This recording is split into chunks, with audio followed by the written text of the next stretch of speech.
Si çdo vit, besimtarët ortodoks të Bakicës serbo-malazeze kanë kremtuar festën e Krishtlindjes në kishën Shëntrinis në fshatin Vrak të Malëzisë së Madhe. Krishtlindja është festa më e rëndësishme për komunitetin ton, u shpreh përfaqësuesi i Bakicës serbo-malazeze, Pavlo Jakoja, i cili theksoi gjithashtu se kjo ditë mbartë vlera të veçanta shpirtërore dhe tradicionale për besimtarët ortodoks. Na s'kena problematika, na vetë po kena problem, kena me organizu këta edhe një farë mënyrë me përmirësu kushtet si i shërbim njerëzve na.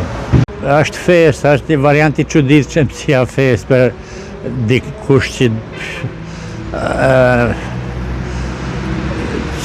e din të gjithë, domethënë, që ortodoks,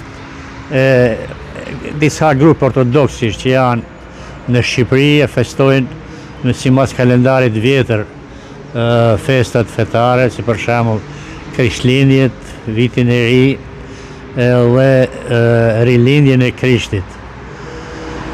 Dhe na jena të vonu, po thoj se 2 javë mas atyre, dhe na vazhdimisht me demokraci kena riaktivizu prap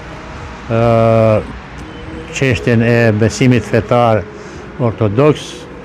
Na kena pas kneje rreth rrotull kisha të tjera, të cilët janë të vjetruara dhe përfundimisht kena një kishë të re, që nuk ka shkrejt e përfunume për çështje energjie elektrike o disa gjana tjera, jena të menuse si ti bajnë ma mirë.